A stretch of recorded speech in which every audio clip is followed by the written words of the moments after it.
Assalamualaikum warahmatullahi wabarakatuh. Selamat pagi semuanya.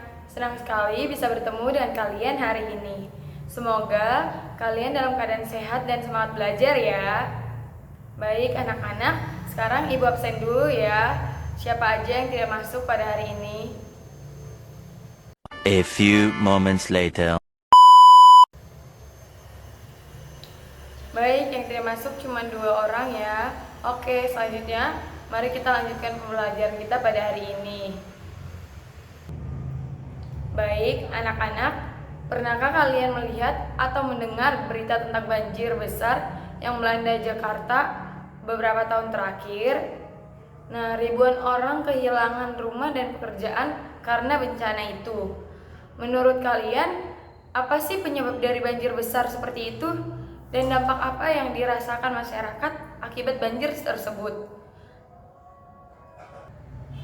Baik, Rina menjawab katanya salah satu penyebabnya karena banyak sampah yang dibuang ke sungai. Nah, jadi aliran airnya tersumbat dan akhirnya meluap.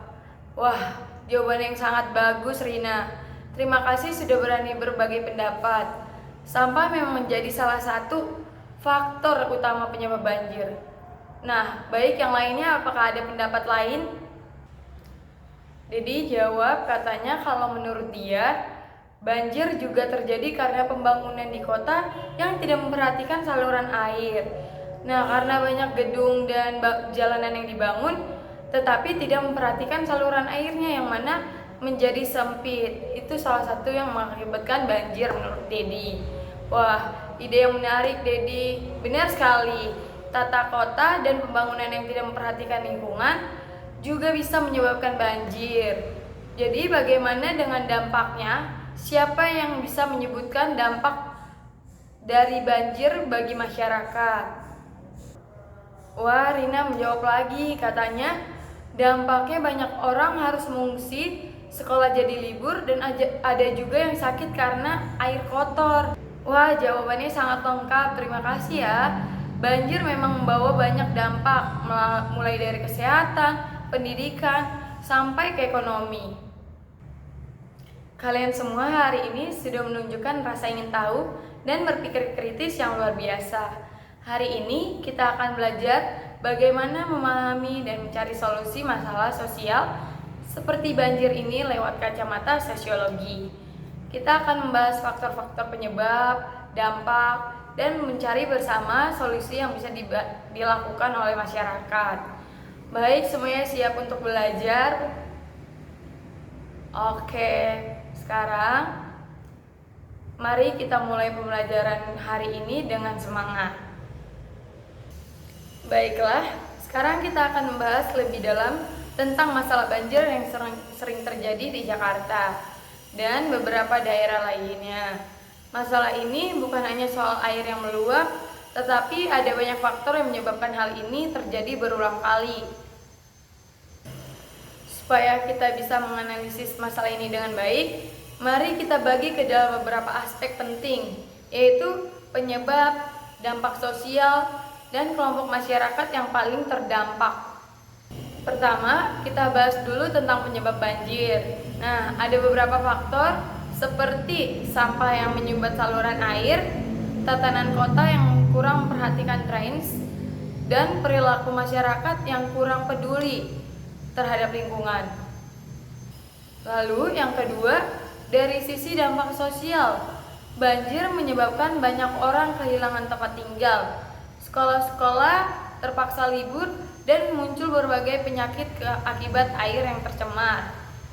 Nah, yang ketiga, kelompok masyarakat yang paling kena dampaknya biasanya adalah anak-anak, pekerja informal yang kehilangan penghasilan, dan lansia yang rentan sekali terkena penyakit. Jadi menurut kalian, apa saja faktor yang menyebabkan banjir bisa terjadi berulang kali?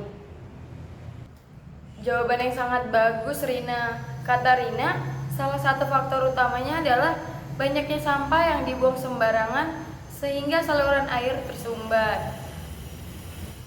Terima kasih Rina telah berbagi pendapat. Nah, Kalau yang lainnya bagaimana? Kata Dedi, dia berpikir kalau tata kota yang kurang memperhatikan drains juga menjadi penyebab utama banjir yang berulang ini. Jawaban yang menarik, Dedi. Teruskan rasa ingin tahu kamu.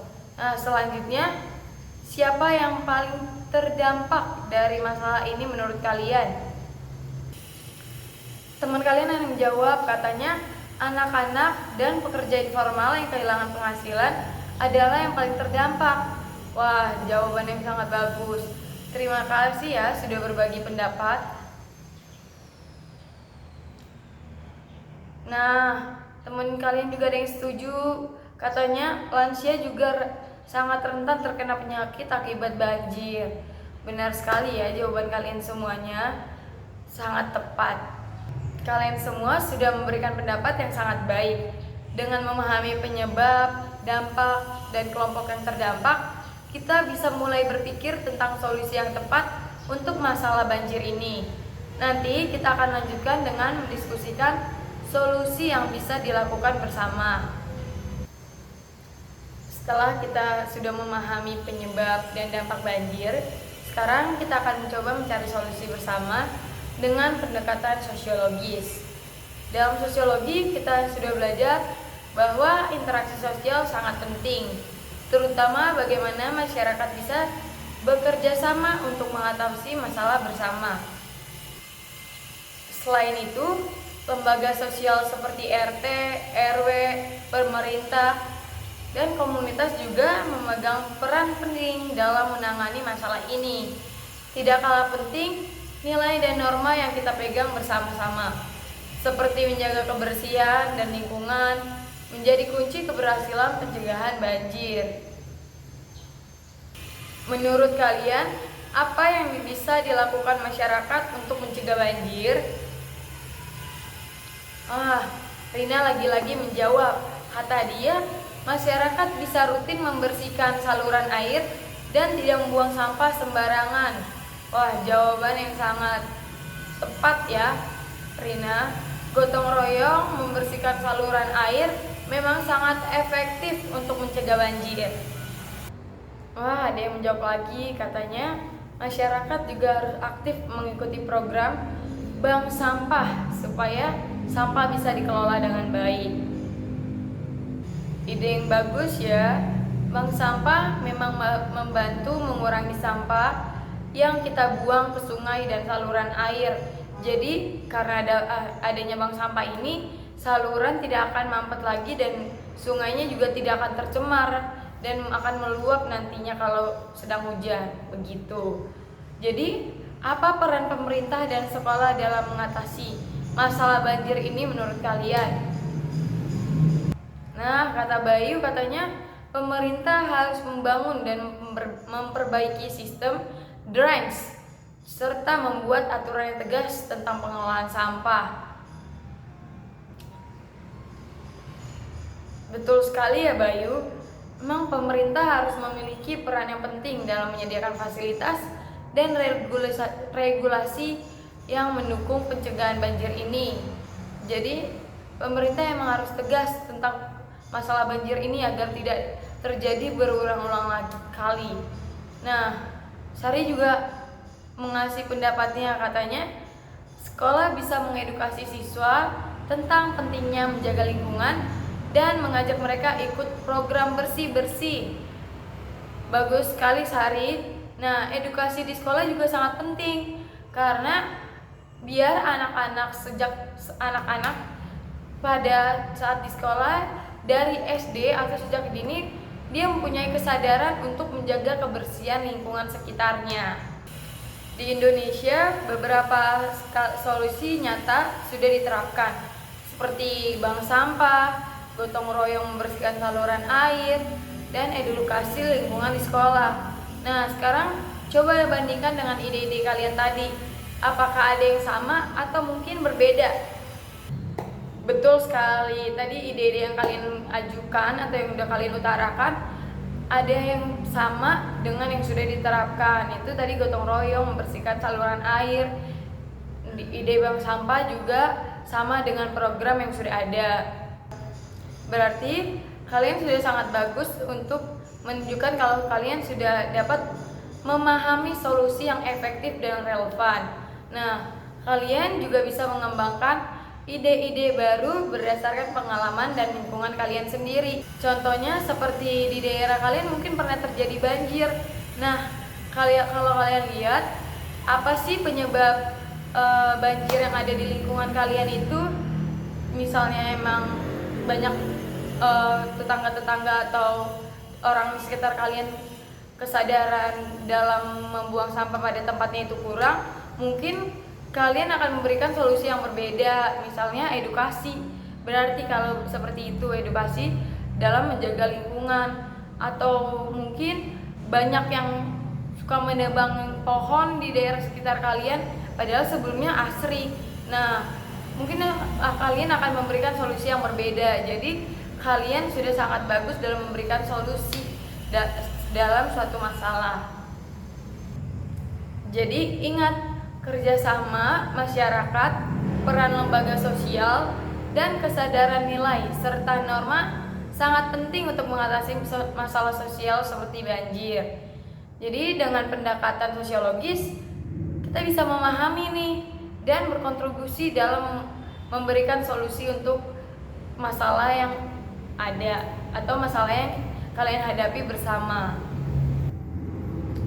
Baik, sebelum kita mengakhiri pelajaran hari ini, saya akan mengajak kalian untuk merefleksikan apa yang sudah kita pelajari.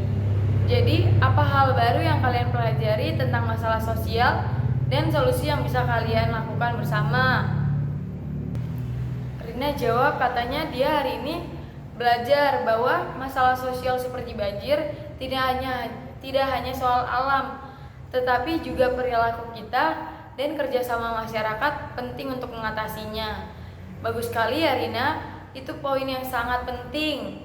Nah, kerjasama memang kunci utama untuk menjaga lingkungan sekitar kita, karena lingkungan itu harus kita yang jaga bersama-sama, tidak bisa seorang diri saja. Nah, kalau Dedi katanya dia hari ini menjadi tahu bahwa peran pemerintah dan lembaga sosial juga sangat penting dalam membantu masyarakat. Betul sekali ya Dedi, pemerintah dan lembaga sosial memang mempunyai tanggung jawab yang besar dalam menjaga dan menyelesaikan masalah-masalah yang terjadi di sekitar. Mengapa menurut kalian penting bagi kita untuk peduli dan aktif mencari solusi masalah sosial di lingkungan sekitar? Kata teman kita Bayu, kalau kita aktif dan peduli, masalah bisa cepat selesai dan lingkungan jadi lebih baik. Betul sekali ya Bayu, kita semua punya peran untuk membuat lingkungan kita menjadi lebih baik. Baik itu diri kita sendiri, orang di sekitar kita, lembaga pemerintah ataupun organisasi, mereka memiliki perannya masing-masing. Nah, saya sangat bangga sekali dengan semangat kalian hari ini. Karena kalian adalah generasi yang bisa membawa perubahan positif untuk masa depan bangsa ini. Sebagai tugas pada hari ini, coba kalian amati salah satu masalah sosial di lingkungan kalian, misalnya banjir, kemiskinan, ataupun sampah. Nah, kalian tuliskan berikut dengan ide atau solusi yang bisa dilakukan bersama, baik itu bersama keluarga ataupun tetangga maupun lembaga organisasi atau pemerintah. Jadi kalian bisa menggunakan contoh yang ada di sekitar kalian untuk menjawab tugas yang ibu berikan ini. Sekarang ibu akan memberikan sebagian cerita ibu untuk menjadi salah satu contoh yang kalian buat untuk tugas kalian. Jadi sebagai contoh tugas yang saya berikan, saya ingin berbagi kisah nyata tentang banjir yang pernah terjadi di sekitar saya, yaitu di wilayah Jakarta, yaitu di daerah tempat tinggal saya. Banjir terjadi karena beberapa penyebab utama. Pertama, banyaknya sampah yang dibuang sembarangan sehingga menyumbat saluran air. Kedua, pembangunan yang pesat tanpa perencanaan drainage yang baik membuat air tidak bisa mengalir dengan lancar. Terus ketiga, curah hujan yang tinggi pada musim penghujan memperparah kondisi yang ada. Jadi dampaknya sangat besar. Ribuan warga harus mengungsi. Rumah mereka juga sebagian ada yang terendam air. Jadi anak-anak di daerah sekitar saya juga tidak bisa berangkat untuk pergi ke sekolah. Nah, dan banyak juga orang yang mengalami gangguan kesehatan karena akibat banjir ini, seperti ada yang diare dan penyakit kulit. Nah, yang paling terdampak adalah keluarga yang miskin atau kekurangan, dan juga lansia yang sulit untuk mengungsi dan mendapatkan bantuan.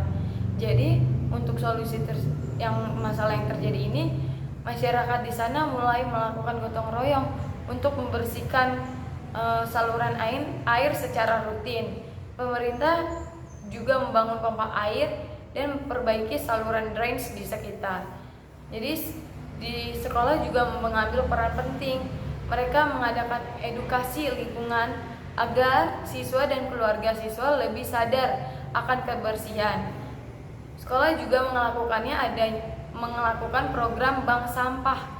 Jadi siswa diajarkan untuk membuang sampah pada tempatnya dalam program bank sampah ini.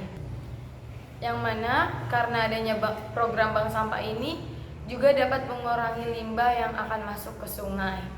Nah, dari kisah ini kalian bisa melihat bahwa penyelesaian masalah sosial seperti banjir membutuhkan kerjasama semua pihak, yaitu baik pihak masyarakat, pemerintah, dan lembaga pendidikan. Jadi, saya harap cerita ini bisa menjadi inspirasi kalian dalam mengamati dan mencari solusi untuk masalah sosial di lingkungan kalian. Baik, terima kasih atas perhatian dan partisipasi aktif kalian pada hari ini. Baik yang sudah menjawab pertanyaan-pertanyaan Ibu dan juga yang sudah memperhatikan Ibu pada hari ini.